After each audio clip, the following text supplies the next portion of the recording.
Oke, baik. Selamat siang teman-teman yang telah berkenan hadir. Kembali lagi bersama saya di sini Muhammad Hafiz ya. Kita di sini obrolan santai aja, nggak terlalu nggak terlalu tegang ya. Sesuai dengan brosur yang sudah kita share. Jadi kita di sini obrolan santai artinya ya saling tukar pikiran dan nggak ada kayak wah kita harus mengacu ini enggak sih, kita santai aja, punya pendapat kita kemukakan, kita simak baik-baik nanti, eh, saling inilah apa namanya, kita saling respon nanti gimana gitu sesuai dengan temanya. Pada kali ini temanya agak sedikit lumayan sih, berbau filsafat ya iya, sains juga iya. Sains dan agama gitu ya, apakah perlu dicocok logikan, ya kan? Kalau kita lihat zaman sekarang kan ya mungkin terutama di Indonesia ya, di Indonesia itu kan orang-orangnya kan mayoritas itu Muslim lah ya, kita tahu Muslim biasanya sering banget mengkait-kaitkan suatu peristiwa gitu dengan Islam ataupun sebaliknya dengan sains gitu. Misalkan contoh, apa namanya, contohnya apa ya, banyak sih, kayak fenomena-fenomena di laut misalkan yang nggak bertemu api di dalam laut itu kan ya, kan banyak banget tuh. Mereka mengklaim udah ada di Al-Quran gitu kan. Terus juga apa namanya, antara laut asin dengan laut tawar tuh ada semacam dinding gitu kan. Nah itu kan diklaim juga kan sudah ada gitu. Nah mungkin supaya lebih sistematis, di sini mungkin saya ya moderator ya, maaf, narasumbernya mungkin pertama nanti Pak Royhan dan yang kedua nanti eh, A Sidik ya. Jadi mungkin yang pertama saya mau mendengar dulu pendapat Mas Raihan gitu. Bagaimana sih pandangannya mengenai Islam di Indonesia gitu. Islam di Indonesia, orang-orang terutama orang-orang yang sering mencocok logikan gitu ya dengan sains gitu. Nah, itu pembahasan pertama itu. Nanti kita akan bercabang-bercabang terus gitu. Mungkin saya mau dengar dulu gimana sih menurut Mas Raihan itu. Apakah setuju atau tidak? Apakah dengan dicocok logikan itu ada kerugian atau enggak, atau manfaat atau enggak gitu. Monggo, silahkan. Terima kasih kesempatannya untuk Mas Habib. Sebelumnya suaranya jelas ya, Mas Habib ya? Agak putus-putus dikit, Mas Rehan. Mungkin bisa ini coba di apa ya, biar suaranya nggak putus-putus.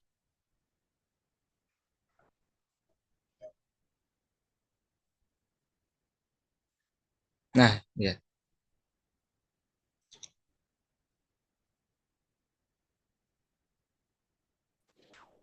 Mau ganti ganti ganti jaringan. Iya, ganti jaringan. Ganti jaringan. Oke, udah jelas kok, Mas. Eh, Pertanyaannya tadi kan bagaimana pandangan saya ya terhadap Islam di Indonesia yang seperti itu. Ya, betul. Setuju atau tidak? Mungkin kalau setuju atau tidak itu tergantung dari mana perspektif kita akan melihatnya ya, Mas Habib. Menurut saya, kenapa kita balik dulu ke awal masuk Islam di Indonesia. Nah, Islam masuk di Indonesia itu kan cara tradisi. Berbeda dengan di beberapa negara di Arab, itu biasanya Islam masuk itu dengan power, artinya dengan kekuatan. Nah, sedangkan kalau di Indonesia ini masuknya dengan tradisi. Nah, banyak Islam yang awal-awal itu dan mungkin sampai saat ini kita temui beberapa ibadah atau ya ibadah dalam menjalankan kewajiban dari Tuhan itu banyak yang asimilasi dari budaya sebelumnya. Nah, sebenarnya itu baik karena kita akhirnya Islam tersebar di Indonesia itu dengan prinsip rahmatan lil alamin ya. karena tidak ada perang di dalam prosesnya, sangat sedikit lah. Nah, tetapi menurut saya akhirnya karena Islam itu masuk karena tradisi. Nah, ini ya mungkin agak eh, kurang tahu di prosesnya itu seperti ilmu pengetahuan atau cara berpikirnya itu keilmuannya Islam itu kurang kuat sehingga banyak orang menjalani Islam itu secara tradisi saja, tidak secara maksudnya tidak dipikirkan, tidak secara pemikiran, tidak secara keilmuan gitu. Nah, balik ke awal, apakah setuju atau tidak? Mungkin saya menanggapinya eh, karena saya backgroundnya pendidikan ya. Nah, mungkin itu yang hanya bisa biasanya dilakukan oleh masyarakat yang kemampuan pendidikannya itu tidak terlalu tinggi. Artinya, ketika ada dua peristiwa, kita itu eh, cenderung untuk mencocok logikan daripada membedah atau membahas satu sama lain, akhirnya mungkin akan dikaitkan. Sedangkan di Indonesia kan langsung saja kita cocok logi. Wah, ini ada di sini gitu. Karena menurut saya memang komunitas atau masyarakat yang eh, taraf berpikirnya tidak atau belum tinggi, memang cenderung akan seperti itu. Jadi setuju atau tidak, ini saya lihat sebagai fenomena masyarakat saja. Karena saya sebagai guru, kalau dari saya sendiri, saya mencoba untuk memerangi hal itu, bukan memerangi, mencoba mengajak murid saya untuk berpikir lebih dalam terhadap fenomena-fenomena yang terjadi. Seperti itu, Mas. Oke, baik, Mas. Berarti kan em, ini balik tadi ya, apakah sebenarnya itu perlu gitu? Secara pribadi, pendapat pribadi, perlukah dicocok logikan ketika kita melihat fenomena alam? Itu kita cocok logikan dengan suatu keyakinan agama. Apakah perlu? Misalkan akan ada orang memang mencocok logikan suatu kejadian peristiwa itu untuk memperkuat keimanan mereka dan keyakinan mereka. Nah, sedangkan, nah ini nanti berikutnya kita akan bahas juga nih iman ini gimana gitu. Apakah memang harus seperti itu untuk meningkatkan iman itu perlu cocok logi gitu. Nah, pendapat Mas Rehan seperti apa? Sebelum nanti kita lari ke Mas Sidik ini.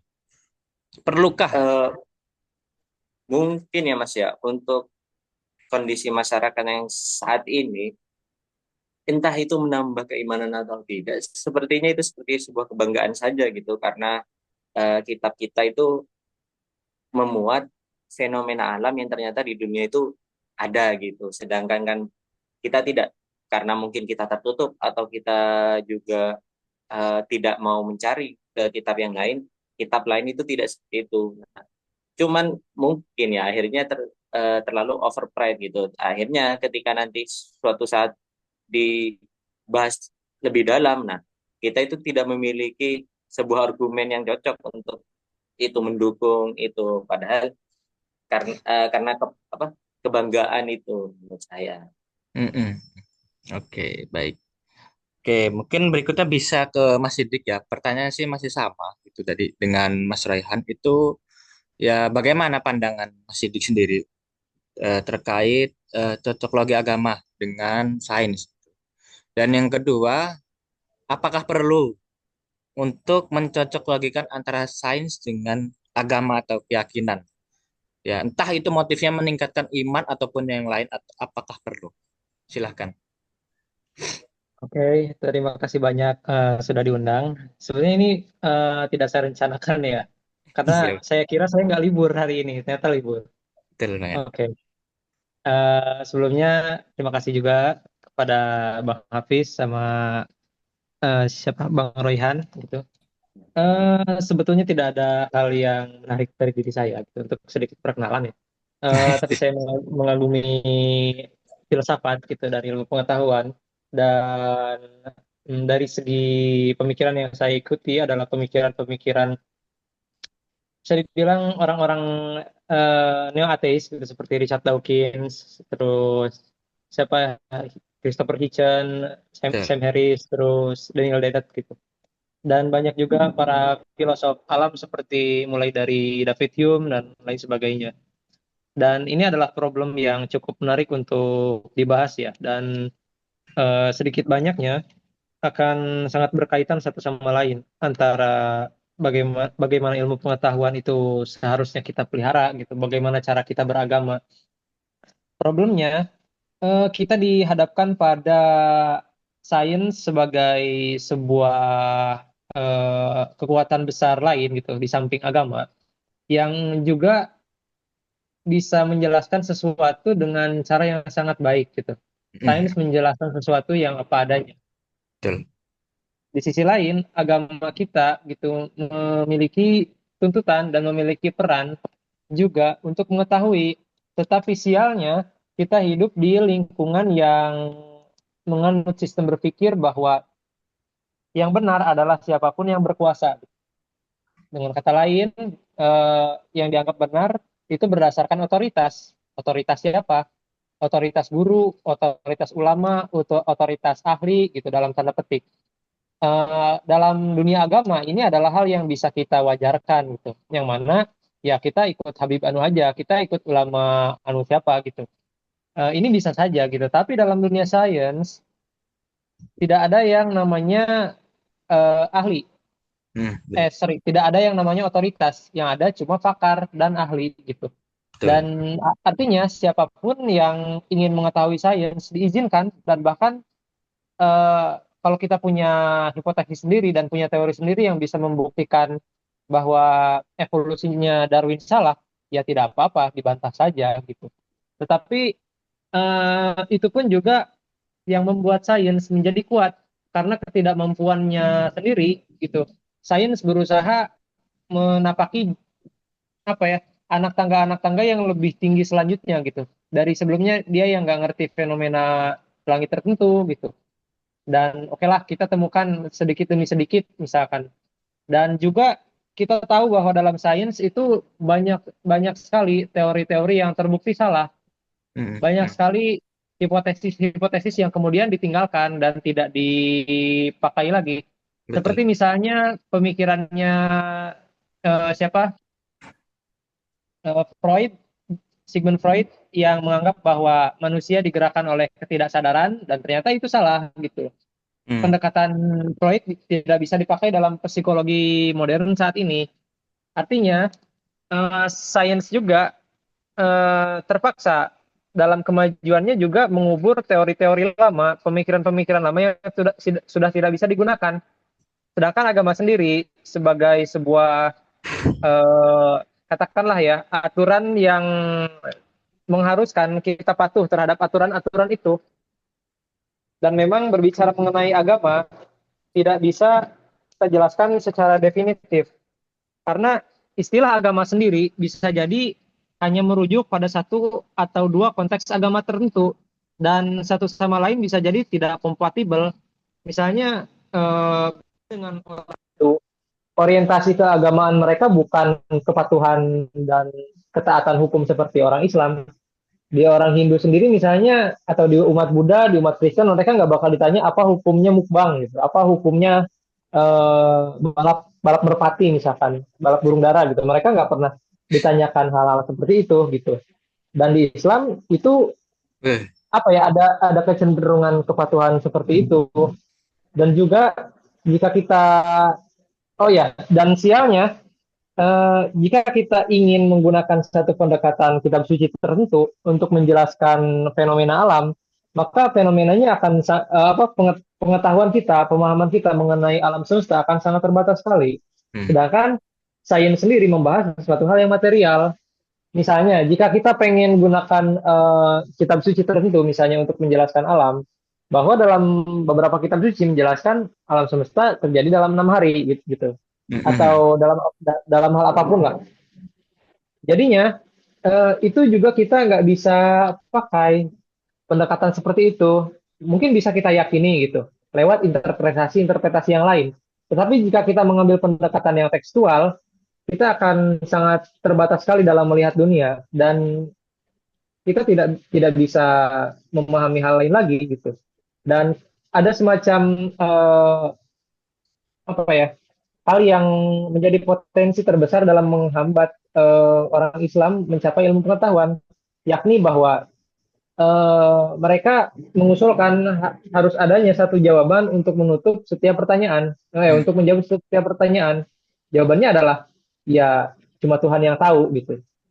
Yang mana jawaban ini sebetulnya boleh kita gunakan saat memang akal kita, nalar kita, atau setiap usaha ilmu pengetahuan untuk mencapainya itu gagal untuk menjawab itu semua.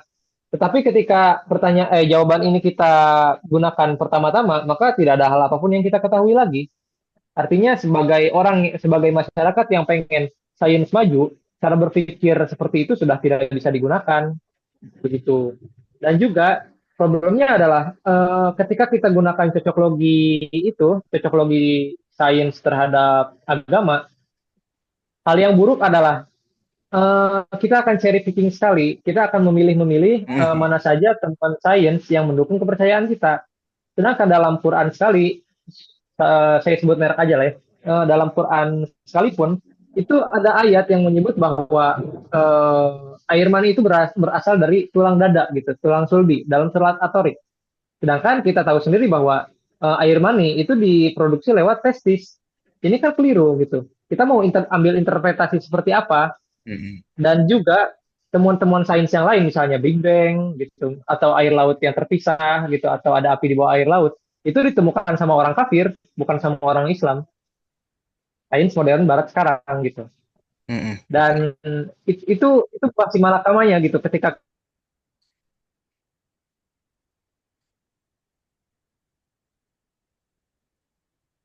Halo, Mas Sidik, terputus ya. Mas Rehan bisa dengar suaranya nggak? Bisa bisa Mas. Mas Sidik, oh berarti terputus ini. Kita tunggu aja. Cukup menarik sih kalau yang disampaikan tadi. Cuman sayang terputus ini.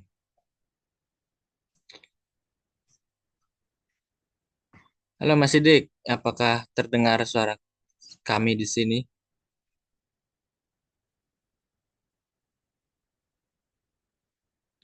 Halo?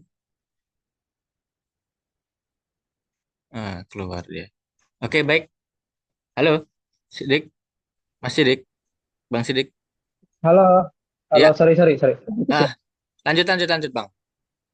Tadi sampai Oh itu ya, tadi air laut tadi. Terputus di situ.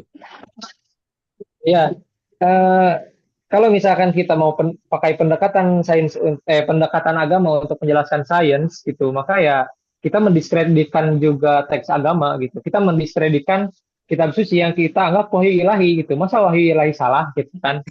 Terus misalnya, iya itu kan konsekuensi besarnya. Kalau kita mau menggunakan sains sebagai misalnya sumber ilmu pengetahuan, maka ketika ilmu pengetahuannya salah, masa kitab sucinya juga jadi salah gitu. Sedangkan bisa jadi temuan-temuan sains saat ini akan dilampaui gitu dalam bahkan 50 tahun ke depan. Eh, Keliru juga untuk misalnya kita ingin cocok logi sains untuk membenarkan kepercayaan kita. Karena ya temuan sains saat ini pun suatu saat bisa jadi ditinggalkan gitu. Hmm, hmm. Dan kitab suci sendiri bukan karya sains, bukan karya populer sains itu atau eh, sebuah buku yang mengkompilasi setiap temuan-temuan sains yang akan kita temukan berikutnya gitu. Dan nantinya akan timbul kritik dari sikap cocok logi kita, terutama dari orang-orang ateis itu. Mereka bilang gini, kalau memang benar Tuhan itu ada, kenapa pengetahuan yang dikasih ke kita itu bukan pengetahuan-pengetahuan penting seperti antibiotik, mikrobiologi gitu, bahwa misalnya ada sumber energi yang bisa kita gunakan gitu untuk melampaui zaman kita. Hmm. Misalnya gitu dia, ketika kitab suci itu ada di abad ke-7 Masehi gitu kan. Itu pertanyaannya gitu. Makanya akan banyak sekali timbul Dogma, konsekuensi ya, konsekuensi logis konsekuensi. atas iya, konsekuensi logis atas membenarkan agama lewat sains gitu. Dan saya rasa sains sendiri kan bebas nilai ya. Betul. Dan agama sendiri menjadi sumber moral. Dan kita tahu bahwa tangan sains itu pernah berdarah gitu. Ketika ia menggunakannya untuk membuat bom atom misalnya. Nah, Hmm. dengan tertutupnya kita terhadap sains gitu, dunia kita, masyarakat kita terhadap sains dan segala perkembangannya, maka hal-hal itu nggak bisa kita cegah. Contoh konkret yang lain misalnya ketika dokter yang melakukan malpraktik gitu, ketika pasien yang nggak tahu apa yang dokternya lakukan gitu, atau publik lain yang sebenarnya kita berhak mengetahui ini. Sains itu adalah hak kita semua untuk mengetahuinya. Kita berhak sekali untuk mengetahui segalanya. Tidak ada yang tertutupi gitu. Tidak ada yang menyebabkan kita misalnya lu mah belum makom ini gitu, lu mah belum Hmm. makrifat gitu. Tidak ada hal Hmm. seperti itu dalam dunia sains. Sains adalah hal yang paling universal dan hal yang paling bisa diketahui semua orang dan itu hak semua orang juga untuk mengetahuinya gitu. Dan dalam hal ini eh, sains mengakomodasi kepentingan ideologis kita sebagai manusia, tetapi itu pun juga terhalangi karena sains cuma menjelaskan apa adanya dan penjelasan sains tidak memiliki keharusan-keharusan seperti etika dan ideologi gitu. Jadinya kita ketika kita kembali ke agama, perlukah cocokologi itu? Saya rasa tidak. Tetapi oh ya ini adalah salah satu kutipan dari Pak Harudin Faiz itu. Yang penting itu bukan kita mengislamkan ilmunya, tapi ilmuannya yang harus Islam. Saya rasa itu. Ya, ya. Oke, baik. Jadi ada yang raise hand dari Mas Iwang. Mungkin saya persilakan dulu. Apakah ingin bertanya atau menanggapi? Silakan Mas Iwang Rindu. Apakah terdengar suaranya? Halo, Ya, halo Pak. Ya, ya, silakan. Silakan Pak. ya, ya. Ini soal cocokologi gitu ya. Saya kira semua hal itu cocokologi gitu ya. Jadi mengingat bahwa setiap orang punya pemikirannya sendiri-sendiri gitu kan. Tetapi cocokologi juga berbasis daripada emosinya kali ya. Kalau saya lihat. Emosinya jadi dilatar belakangi oleh emosi apa gitu. Apakah emosi takut, emosi berani atau emosi cinta gitu kan. Jadi atau mungkin syukur gitu kan. Jadi apa yang disebut dengan ilmu itu juga bersifat tergantung pada emosinya gitu. Hmm.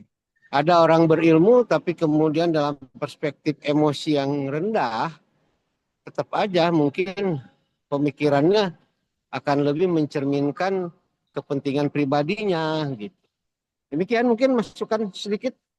Ya, ya mungkin kita bisa saling ini ya sharing ya. Jadi di sini kita sharing bertukar pikiran, masing-masing pendapat. Jadi mungkin saya bisa sedikit ambil resume dari pertama tadi dari Mas Sidik ya. Jadi kalau tidak salah, beliau itu mengatakan bahwa sains dengan agama itu ya tidak perlu tadi ya Mas ya, tidak perlu dicocok logikan karena memang ya, sains itu bebas nilai gitu kan. Sedangkan agama itu ya sumber moral gitu ya.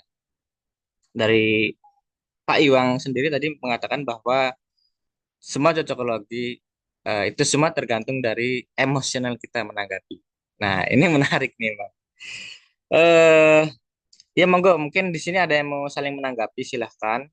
Ya, entah dari Mas Royhan sendiri ataupun Mas Sidik ataupun Pak Iwang silahkan. Jadi di sini kita saling tukar pikiran gitu.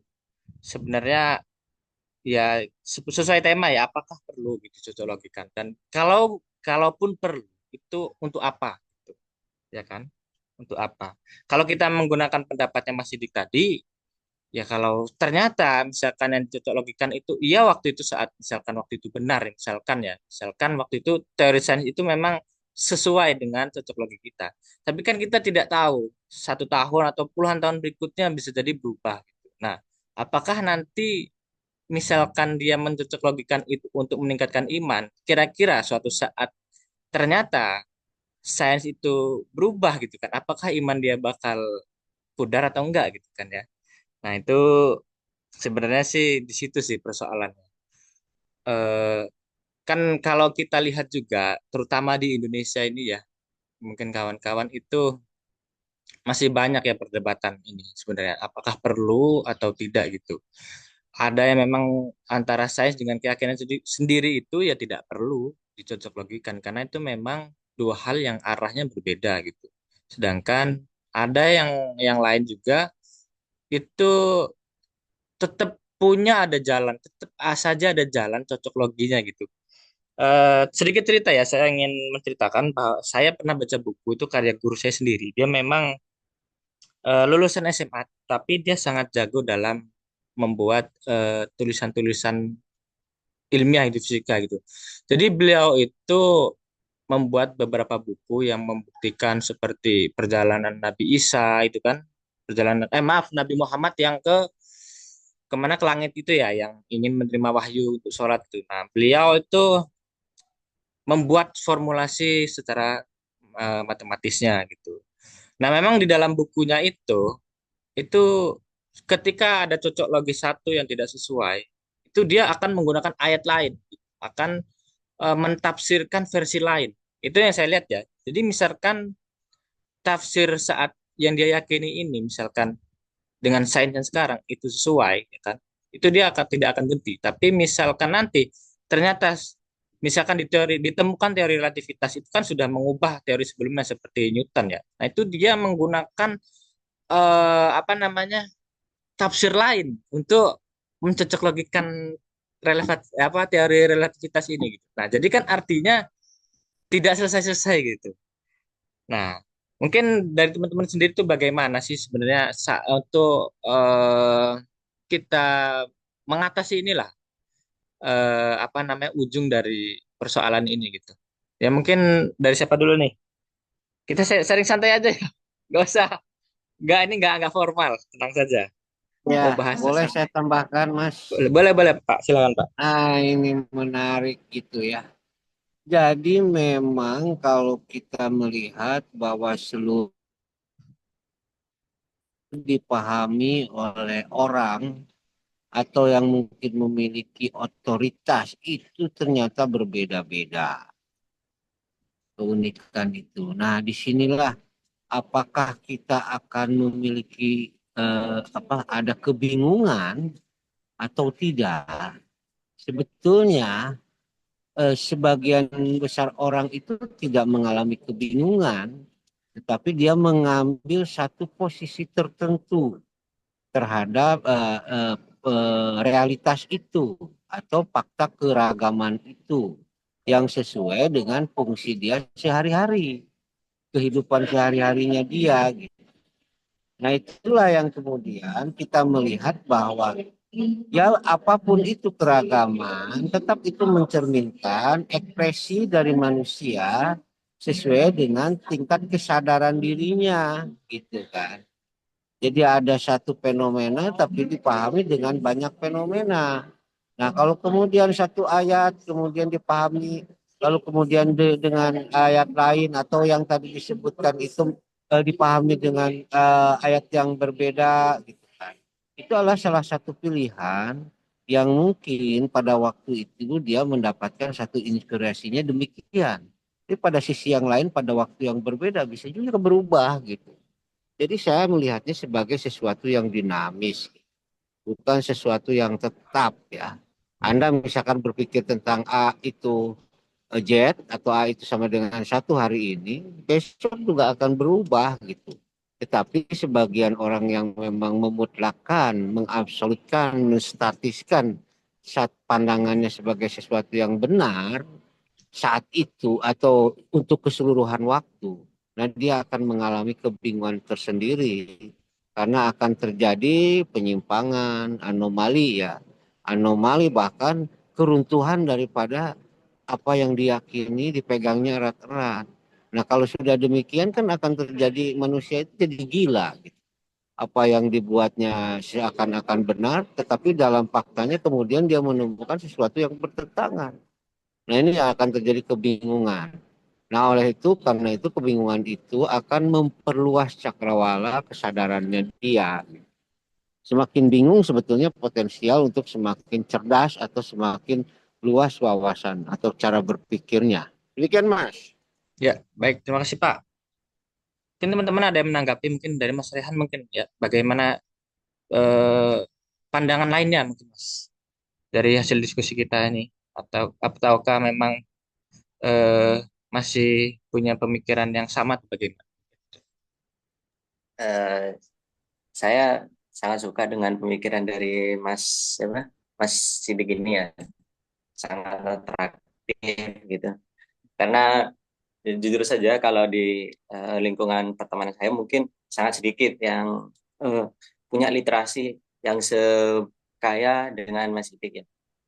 Ini mengapa kan tadi saya di awal itu mengaitkan dengan cocok logi ini dengan budaya masyarakat, dengan taraf pemikiran, apa ya, pendidikan juga, terus dengan awal masuknya, karena itu menurut saya itu sangat mempengaruhi pertama. Nah, yang kedua, terkait ini juga tafsirannya.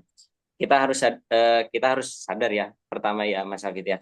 Betul, Pertama, kalau kita itu bukan ahli tafsir, betul. kitab suci pertama jelas itu. Nah, untuk masalah yang tafsir itu yang berubah, ini menurut saya itu malah sebuah hazanah dari keilmuan ya. Artinya ya kekayaan dari ilmu, karena seperti ilmu pengetahuan, kalau ilmu pengetahuan berubah, akan menuju yang lebih baik. Nah, tafsiran-tafsiran dari kitab suci itu akan juga semakin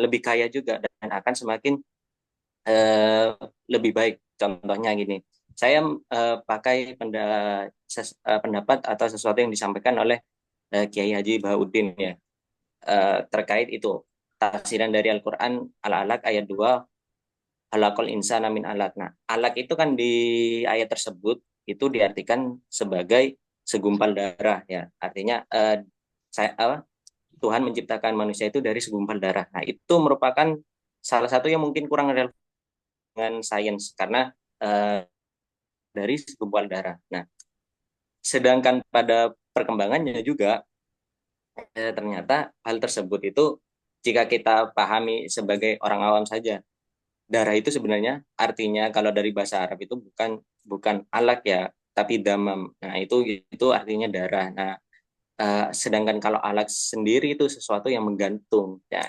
Jadi semakin ke sini tentu saja sebenarnya bukan karena saya berada di posisi yang apakah cocok logi itu perlu atau tidak, itu relatif menurut saya. Sebagai memperkaya ilmu, itu menurut saya uh, perlu untuk dilakukan, bukan perlu ya. Sesekali mungkin kita akan lakukan itu. Nah, tapi apakah harus selalu dilakukan untuk melakukan cocok logi? Tidak, karena menurut saya sebagai seorang pendidik, yang pertama yang akan saya dorong adalah kemampuan berpikirnya dulu, kemampuan berpikirnya. Jadi eh, kita akan membahas dua fenomena itu atau dua subjek itu dengan masing-masing. Nah, mungkin nanti di suatu titik karena kita sudah sangat kaya, mungkin kita akan mencari hubungan ya, benang hubungan dari itu. Nah, seperti tadi kan, kalau di Islam itu kan seperti balapan darah itu kan apa? Di ditanyakan hukumnya. Nah, Iya, sebenarnya itu seperti sebuah hasanah saja. Jadi gini ya, mungkin kita melihat di zaman sekarang Islam itu sedikit tidak memiliki power ya, Mas Hafid, betul. baik dalam segi pemikiran, Politik ya. baik dari segi peradaban ini. Tapi Mm-mm. kalau kita balik lagi ke zaman dinasti Abbasiyah, nah di zaman saat itu orang Barat itu menyikapi sakit kepala itu dengan sebuah kerasukan gitu. Padahal di dunia medis Islam itu sudah tahu bahwa hal-hal tersebut itu adalah sebuah penyakit seperti demam itu. Demam itu kerasukan setan, jadi harus dikeluarkan. Kalau dari literaturnya dari Barat itu, versinya Barat, jadi harus diberi besi panas di punggungnya atau di kepalanya untuk mengeluarkan itu. Nah, merah itu adalah bentuk dari setan itu mau keluar. Nah, sedangkan di Islam itu sudah mengerti pengobatan. Jadi relatif gitu maksudnya, kalau kita ingin membahas uh, kan ini di fase cocok logi hari ini tuh seperti worse ya, atau kurang kurang berjalan dengan baik. Tetapi di zaman dulu itu itu bisa berjalan beriringan. Tentu tidak serta-merta langsung ada apa-apa yang baru dicocok logi, ada apa-apa yang baru dicocok logi. Karena itu menurut saya juga tidak penting juga untuk peradaban gitu. Jadi biarkan ini berjalan masing-masing. Tentu saja pasti di suatu titik akan ada eh, benang ya, benang untuk ditarik dari kedua itu. Seperti Hmm, itu. oke, wih, keren juga nih. Keren juga ya dua-duanya memang kalau saya dengar sih, itu memang punya argumen yang cukup menarik sih dari entah itu dari Mas Rehan maupun Mas Sidik. Jadi ternyata kalau saya ambil dari Mas Sidik, sesekali perlu dilakukan cocok lagi untuk memperkaya literasi dan wawasan lah intinya ya. Mengasah kemampuan berpikir gitu ya. Jadi misalkan kita melihat suatu fenomena, itu langsung terpikirkan ayat sekian-sekian itu yang melatih itu Mas ya. Melatih otak kita berpikir, gitu kan? Ya sama sebenarnya sebenarnya sama aja sih ya kayak kayak apa ya? Kayak kita melihat suatu kejadian, oh ternyata ini hukum fisika telah menjelaskan gitu. Cuman memang bedanya ini menggunakan ayat gitu Mas ya. Ya begitu bukan Mas ya? Jadi memang Ya. eh, Nah, ya itu gimana? ya. Seperti itu. Ya. Hal-hal yang seperti itu tuh maksud saya boleh-boleh aja cocok lagi, tapi maksudnya tidak harus setiap saat. Seperti Oh. saya ya, Mas. Kadang berpikiran itu apa? Saat belajar agama karena saya basicnya juga backgroundnya dari pondok pesantren, itu kan Tuhan menciptakan alam 7 hari 7 malam. Nah, Hmm.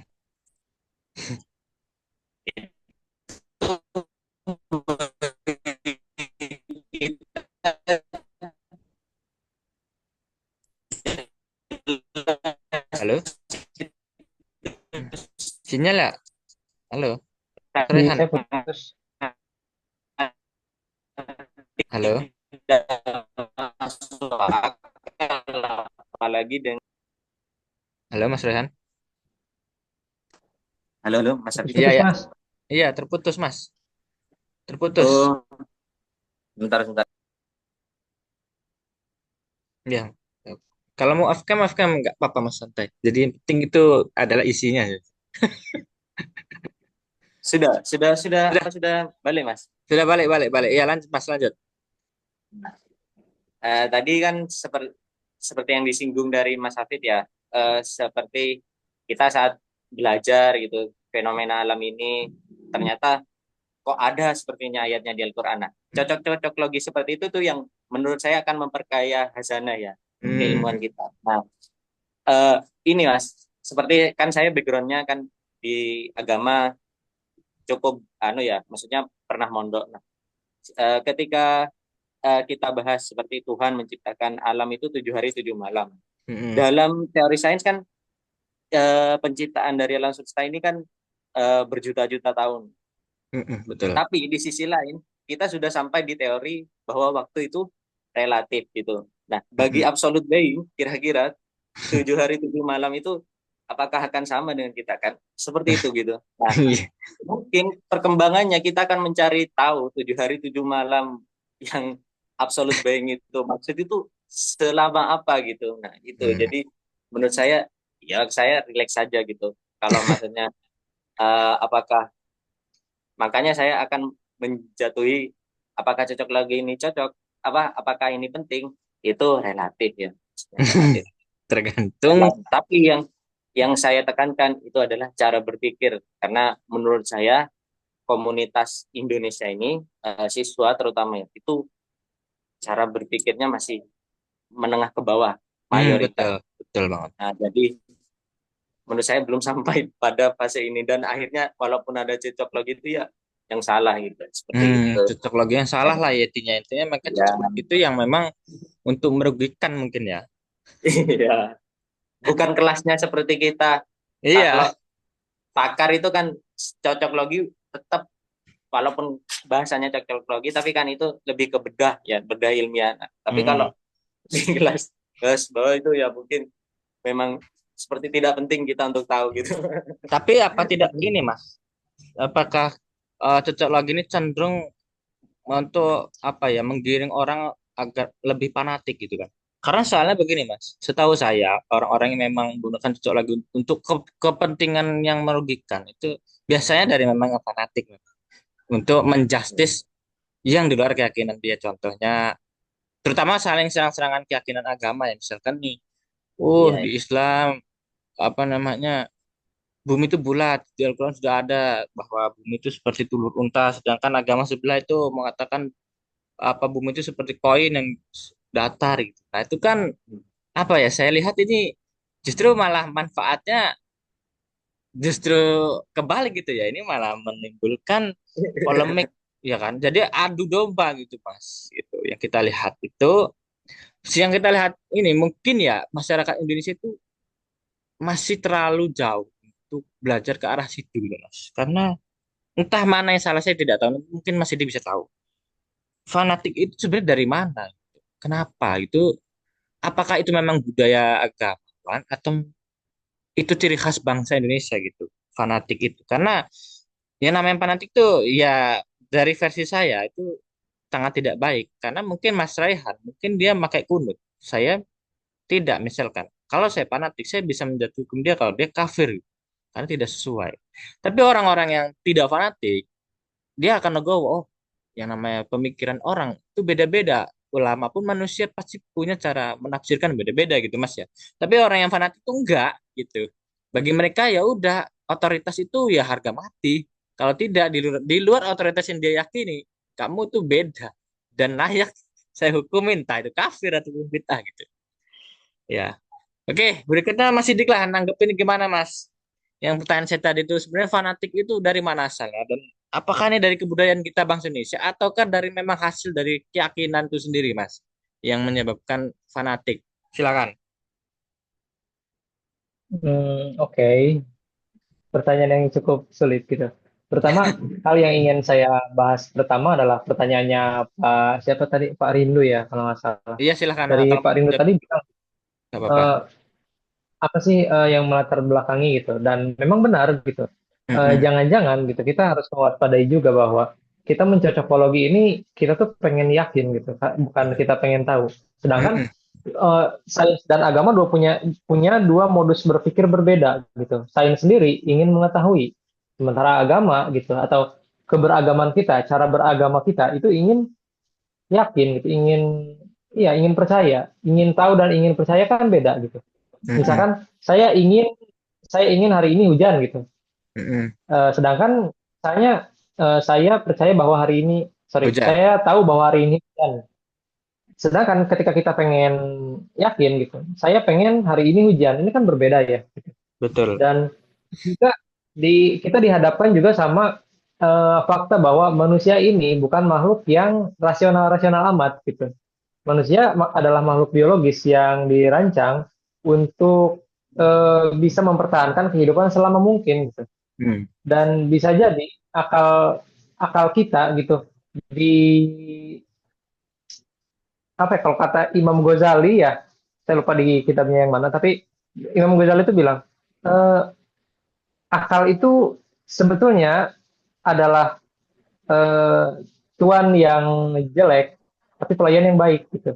Mm. Karena apa? Karena akal itu bisa menjustifikasi apa yang ada dalam hati kita gitu, apa yang ada dalam eh, saya sebut hati lah ya, Mm-mm. dalam emosi kita gitu. Akal kita akan cenderung membenarkan apa yang ingin kita percaya gitu. Makanya ketika kita disuguhi fakta yang bertentangan dengan apa yang kita yakini, kita akan cenderung mengabaikannya gitu. Itu menjadi luput dari perhatian kita aja gitu. Seperti tadi misalnya. Dan sebetulnya eh, saya memang mengatakan bahwa cocokologi memang tidak perlu gitu. Tapi bukan berarti itu harus kita tolak gitu, karena itu pun adalah kecenderungan alamiah kita gitu Mm-mm. untuk Betul. melihat asosiasi asosiasi mengenai apa yang kita ketahui satu sama lain gitu. Misalnya ketika kita mengetahui misalnya dolar kita nilainya rupiah kita nilainya jatuh, terus misalnya kita juga tahu di Indonesia sedang ada krisis, kemudian kita melahirkan kesimpulan bahwa negara ini nggak baik-baik saja gitu, misalkan gitu. Atau Mm-mm. dalam beberapa hal ya pengetahuan memang bekerja seperti itu gitu.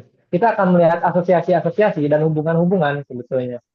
Dan sebetulnya tidak apa-apa sih gitu. Kalau kita pengen eh, masyarakat kita lebih apa ya, lebih lebih bisa berdamai gitu dengan semua perbedaan itu. Tapi masalahnya jangankan agama dengan sains ya. agama dengan agama kita sendiri satu sama lain bisa jadi ya saling bermusuhan, saling tidak setuju satu sama lain. Ketika pun misalnya kita membanggakan orang-orang yang berjaya di masa lalu gitu, seperti Ibnu Sina atau lain sebagainya gitu, Al-Khwarizmi. Jika mereka hidup di zaman sekarang, akankah kita setuju dengan cara berpikir mereka gitu pertama-tama? Akankah kita setuju dengan pandangan-pandangan teologis mereka pertama-tama? Karena Ibnu Sina sendiri dikenal sebagai Mu'tazilah, bukan orang Sunni gitu. Sorry, saya lupa Mu'tazilah apa Syiah gitu. Tapi dalam hal ini gitu, bahkan kita dengan Ahmadiyah pun gitu, kita tidak mengakui bahwa Ahmadiyah itu Islam juga gitu. Sedangkan saya lupa, ada ilmuwan fisika juga, saya lupa namanya, beneran lupa.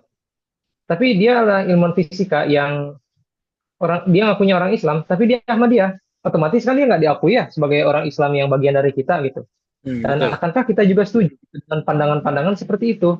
Pandangan yang apa ya, tidak echo chamber gitu, tidak tidak menganggap pendapat kita yang penting saja.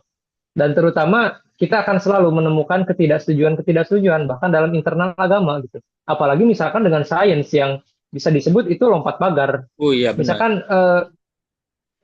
iya, iya. Misalnya kita sendiri ketika menggunakan sains, kita jadinya tahu bahwa kita dengan primata lain, jenis primata lain, atau bahkan jenis makhluk hidup yang lain, itu punya satu garis keturunan yang sama. Sedangkan kita di agama-agama gitu, terutama agama Abrahamik, kita yakin bahwa kita Sangat. adalah keturunan dari satu orang tertentu gitu.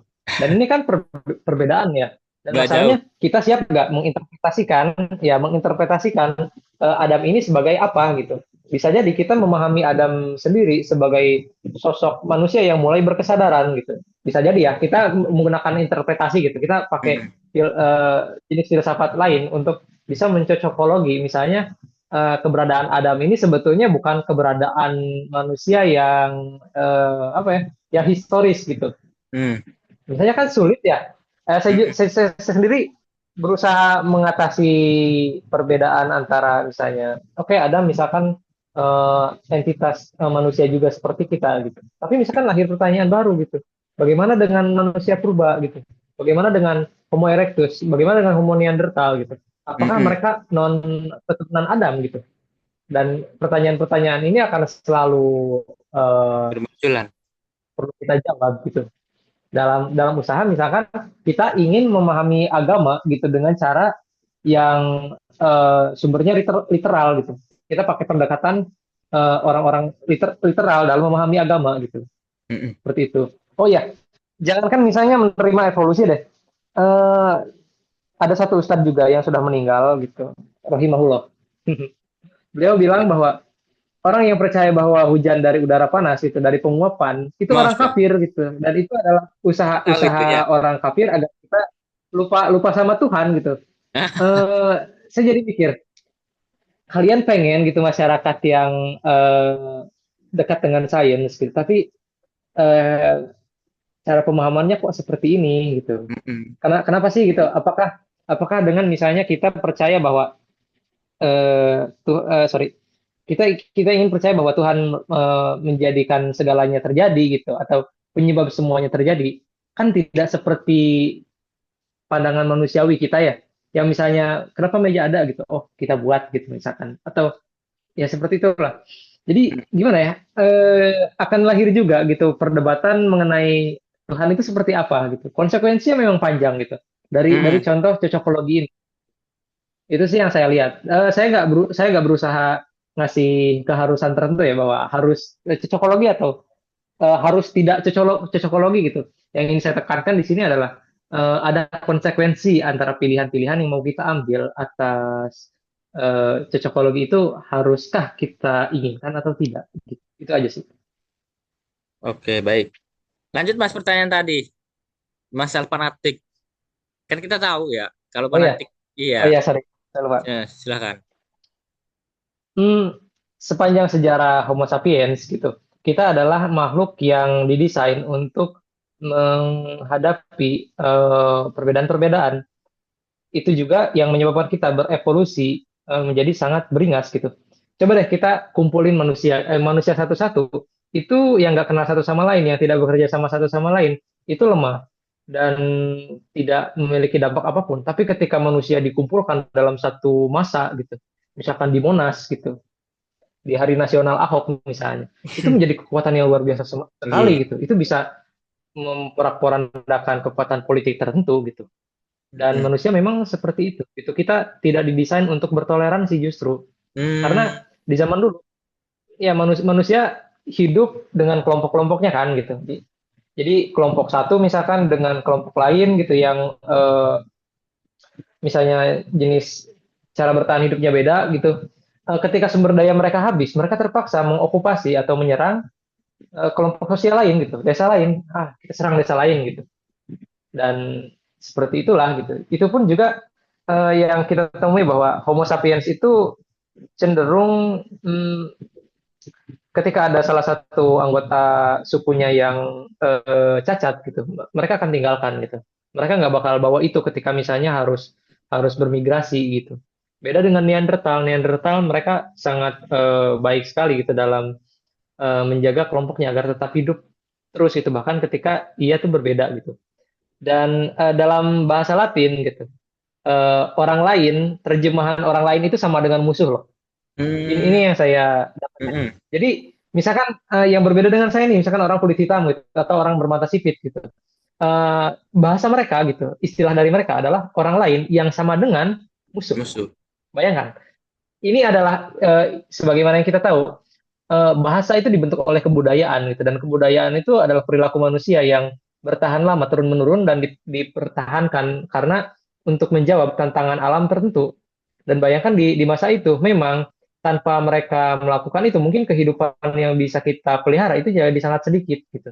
Karena misalkan kita mempertimbangkan orang cacat gitu, jadinya misalkan jumlah yang lebih besar gak bisa bermigrasi begitu. Jadinya kita akan cenderung eh, oh ya, akal kita pun cenderung seperti pengacara dibanding hakim.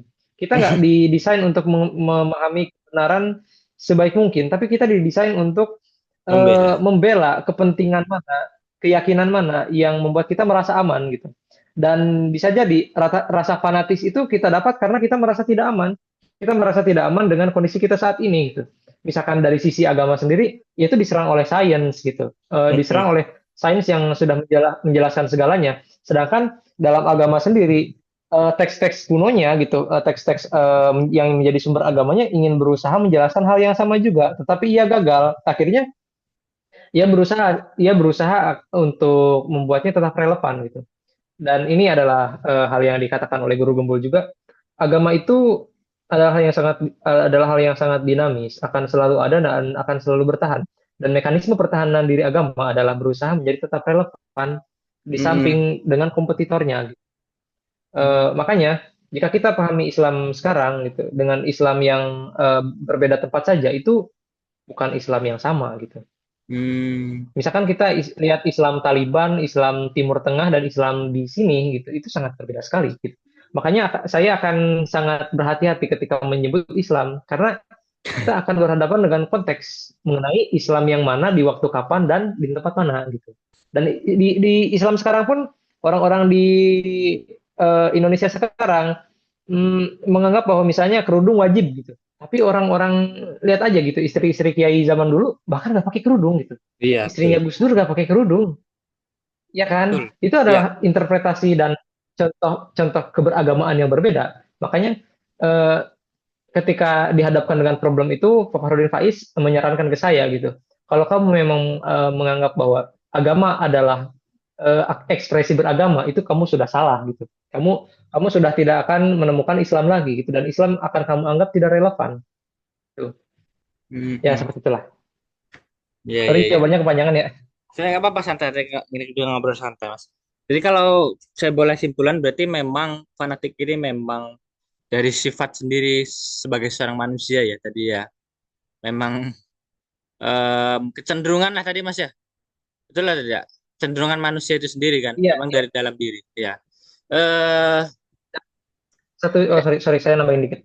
ya. Dan salah satu cara agar kita tidak bisa agar kita tidak berfanatik adalah kita paham bahwa orang lain punya pemahaman yang berbeda gitu, bahwa kita juga bisa salah gitu, bahwa kita juga harus berempati dengan orang lain yang punya keyakinan yang berbeda, cara pandang yang berbeda gitu, tanpa rasa empati, tanpa tenggang rasa, tanpa kita pengen tahu perasaan orang lain seperti apa, pemahaman orang lain seperti apa, kita akan cenderung pada hal ini gitu, cenderung pada keyakinan bahwa oh kita yang paling benar gitu, oh kita yang paling benar dan yang lain salah dan itu harus kita tumpas misalkan halal darahnya gitu. Allahu Akbar.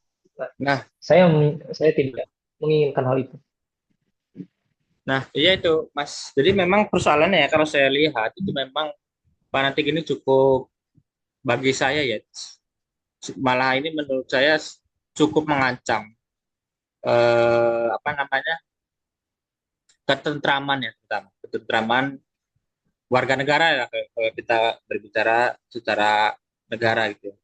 Karena mungkin ini saya cerita sedikit sejarah ya, ini setahu saya ya, pengetahuan saya, awal mula sains itu berkembang, berevolusi itu kan, mungkin kalau kita kenal itu ada ilmu yang namanya Galileo Galilei ya, yaitu jadi bapak astronom itu. Dulu tuh dia pernah mengukakan teori bahwa geosentris itu, bagi dia tuh ya, menurut Galileo Galilei itu geosentris itu salah gitu. Karena dia punya bukti yang lebih kuat.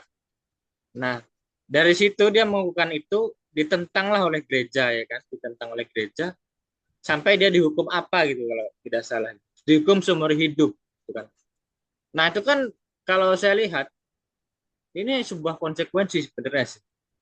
Dari sisi lain agama itu harus mempertahankan yang bilang Mas Sidik tadi, apa sebagai sezaman apapun berlalu, agama itu harus tetap bertahan. Sedangkan sains sendiri kayak Galileo Galilei tadi itu meruntuhkan gitu pemahaman yang ada. Apalagi ya agama-agama samawi itu dia sudah ditekskan tertulis gitu ya. Kalau memang misalkan secara teksnya itu bahwa alam semesta itu pusatnya adalah bumi, kemudian ada bukti yang lebih kuat di luar sana yang mengatakan bahwa bumi bukan pusat alam semesta. Wah, itu sulit bagi mereka melakukan pembelaan karena sifat mereka adalah mati ya. Bukan mati, maksudnya ini adalah final mungkin bagi mereka gitu ya. Sedangkan saya sendiri sudah berkali-kali mengatakan bahwa bisa saja berubah kapanpun gitu. Nah, belum lagi ilmuwan yang lain yang seperti apa ya, waktu itu ada matematikawan juga kalau tidak salah itu, dia dibakar hidup-hidup oleh dewan apa namanya, pastor kalau tidak salah ya, atau gereja gitu ya, dia dibakar juga gitu.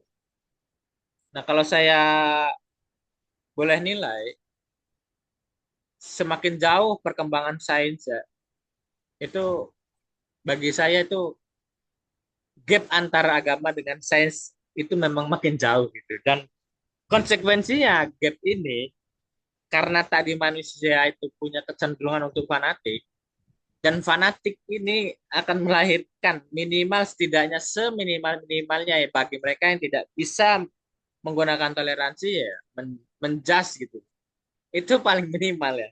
Paling maksimalnya ya bunuh-bunuhan mungkin ya, seperti tadi ilmuwan-ilmuwan kita yang banyak. Sains ini perjalanannya itu nggak mudah loh. Dari awal itu bapak-bapak kita itu Betul. banyak yang kehilangan nyawa, bahkan ya kan, bahkan ada yang sampai nggak tidur demi suatu penelitian itu ada gitu. Sedangkan mungkin kalau dari agama ya mungkin juga iya ya, dari perkembangannya juga mungkin ada yang dari perang juga sampai dimusuhin juga ya. Kita kalau dalam Islam tuh mungkin Nabi Muhammad itu sampai dimusuhi, mungkin tidak jauh berbeda gitu. Tapi yang berbeda ini arahnya itu, arahnya yang menurut saya berbeda gitu. Oke, mungkin terakhir kali ya, ini terakhir mungkin dari masing-masing, dari Mas Raihan ini karena di sini hujan, apakah ada closing statement gitu untuk kita semua di sini tentang tema ini gitu, tentang cocok logi antara agama dengan sains. Adakah closing statement? Mungkin boleh dulu dari Mas Raihan. sebelum kita ke Mas Sidik? Ya, mungkin karena closing statement saya kan karena dari saya latar belakang dari pendidikan, jelas saya ingin mengutip kata-kata manusia itu adalah makhluk yang berubah-ubah ya. Bahkan yang tidak berubah adalah keberubah-ubahan itu. Jadi tentu saja saya sebagai guru itu sangat menekankan cara berpikir ya, cara berpikir. Nah, jadi memang menurut saya problemnya, apalagi tentang fanatisme itu sebenarnya menurut saya karena mereka itu tidak tahu. Karena menurut saya semakin tahu seseorang, ini bukan menurut saya sih, ada kaidahnya. Semakin tahu seseorang itu maka dia akan seharusnya akan merasa semakin bodoh ya. Nah, dan fanatisme itu terlahir dari ketidaktahuan seseorang. Menurut saya seperti itu. Jadi eh, saya tentang cocok logi dan ini itu seperti sebuah hasanah saja. Jadi apakah itu harus apa sesuatu seperti suatu keniscayaan yang tidak bisa kita hindari. Nah, eh, budaya itu lahirnya akan baik itu tergantung sebenarnya dari orangnya. Kalau komunitasnya itu berada di taraf pendidikan yang baik, maka saya yakin hasilnya akan juga baik. Dan juga eh, jika komunitasnya itu jelek, maka otomatis eh, hasilnya outputnya itu akan jelek. Jadi yang dijustifikasi itu bukan dari prosesnya, tapi tergantung dari yang melakukan aktivitas tersebut. Mungkin itu saja sih dari saya, Mas Hafid. Terima kasih kesempatannya, Mas Hafid. Baik, terima kasih Mas Terima kasih Rehan. juga Mas Sidik. Ya, makasih juga Ya. Mas Sidik sudah Mungkin, oke, bertukar pikiran. baik Mas. Oke, berikutnya mungkin bisa ke Mas Sidik Mas, closing statement untuk tema kita kali ini ya. Itu apa? Mungkin bisa sebuah pesan ataupun kesan atau apa, bebas. Waduh, saya nggak berharap ini yang terakhir ya. Jadi ini bukan closing statement sih. Ini Iya, oke. apa ya, Closing Zoom menunda lah, ke closing Zoom. ya menunda ke episode berikutnya itu mungkin Oke, kita bersambung lah ya. potong nanti ya. Ya, sebetulnya saya nggak merasa bahwa kita harus gitu untuk percaya sains gitu, atau kita menggunakan sains sebagai sumber pengetahuan kita gitu. Saya rasa nggak gitu. Tetapi kalau kita memang ingin jenis masyarakat tertentu yang memang lebih berbahagia gitu, maka memang apa ya, sebagai prasyaratnya kita harus menganggap bahwa agama itu adalah identitas personal, tidak lagi identitas komunal gitu. Dan misalnya ketika saya mengakui bahwa saya tidak beragama, mungkin orang bakal memusuhi saya satu kampung gitu. Misalnya ya, ini misalnya aja. Iya, Ya kan, karena kita punya punya cara pandang yang sangat tidak toleran gitu, bahkan dengan hal yang sangat sederhana gitu, sesimpel bahwa agama adalah suatu hal yang personal gitu, dan personalitas agama itu memang saya rasa perlu kita jaga gitu. Dan itu juga membuat kita bisa lebih berempati ya. Kita juga bisa menjadi lebih berempati.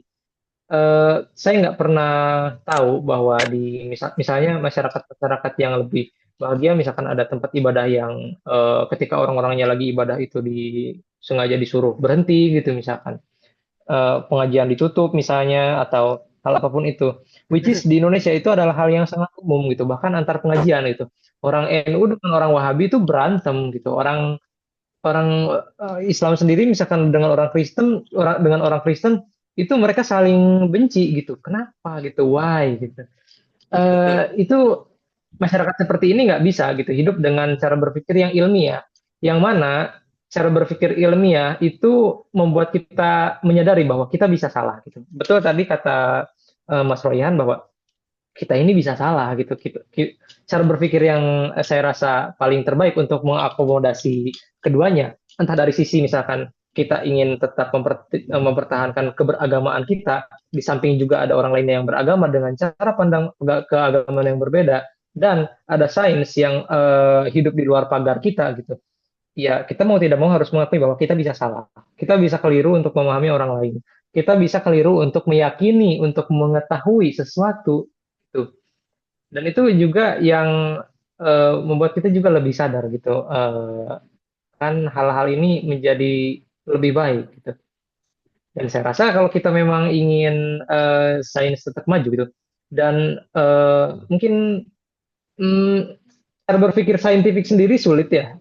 Cara berpikir saintifik sendiri itu sulit gitu, melibatkan statistika, probabilitas gitu, melibatkan model, hipotesis gitu. Yang mana ini sangat tidak sehari-hari gitu. Ini di luar dari keseharian kita sebagai makhluk biologis yang tidak berpikir secara rasional sepenuhnya gitu.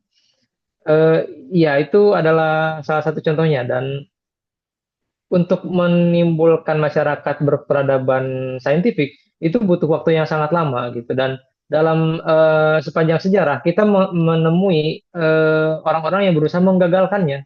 Salah satunya yang paling besar adalah Plato gitu. Cara berpikir Plato itu sangat tidak saintifik gitu. Ia menyebut bahwa dalam diri manusia ada dua kuda hitam dan dua putih, dua-duanya sama-sama saling bertarung gitu. Itu kan tidak saintifik sekali gitu. Terus misalnya orang-orang yang hidup misalkan seperti siapa tadi, Galileo gitu yang persekusi Itu. gereja gitu. Ada Iya, Giordano Bruno yang dibakar oleh gereja, terus ada betul, Hypatia yang dibunuh gitu ya, sampai betul. sampai dibakar. Betul, betul. Itu ya menjadi penghambat gitu, menjadi penghambat. Kita menjadi gak orang jadi gak berani untuk bertanya gitu. Dan salah satu yang ditonjolkan dalam sejarah peradaban Barat adalah orang itu harus berani untuk mengetahui gitu, agar mendapatkan pencerahan. Mereka berani gitu untuk mengetahui gitu, memiliki cara pikir sendiri gitu, dan tidak menjadi hamba bagi otoritas. Dan pertanyaannya adalah, siapkah kita, maukah kita untuk menjadi seperti mereka gitu. Dan berbicara mengenai keharusan tergantung dari tujuan seperti apa yang ingin dicapai oleh masyarakat kita. Apakah ingin bahagia atau tidak. Itu sih.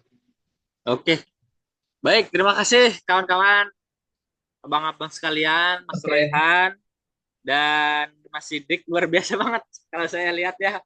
Ini di luar ekspektasi saya sih, dari pendapat-pendapat mas-mas sekalian, abang-abang sekalian. Ya, mudah-mudahan apa yang disampaikan tadi itu bisa bermanfaat. Dan nanti saya mohon izin untuk record ini saya upload di channel YouTube saya, walaupun untuk Boleh, boleh. subscriber mungkin belum terlalu banyak, tapi setidaknya saya ya merintis lah ya, bahasa bahasa kerennya merintis Boleh, gitu ya. boleh, aman, Mas. Ya, ya mudah-mudahan kita semua ya diberi kesehatan ya, oleh Tuhan bagi yang percaya Tuhan, bagi yang tidak ya semoga tetap diberi kesehatan dari manapun datangnya itu. Oke, mungkin dari saya ucapkan kembali banyak-banyak terima kasih untuk para narasumber, Mas Royhan dan Mas Sidik yang telah meluangkan waktunya di saat-saat mungkin harusnya tidur ya karena hujan atau karena siang itu capek, enak. Ya apalagi bagi yang berpuasa itu kan sebuah kenikmatan tidur siang gitu ya. Betul, Mas, betul, Mas. Ya, oke. Baik, mungkin itu saja eh, yang bisa saya sampaikan. Eh, Dari saya mungkin saya mohon maaf apabila terdapat banyak kekeliruan dan kekurangan baik dari segi kata-kata maupun perbuatan. Ya, saya mohon maaf. Saya akhiri. Selamat siang semuanya. Selamat Sehat-sehat siang. selalu ya, Terima kasih. Mas Ya, Rehan Mas. dan Siap, Mas terima Sidik. kasih, Pak. Mas. Ayo, Ya, saya saya izin izin live lagi. ya, saya izin matikan. Ya.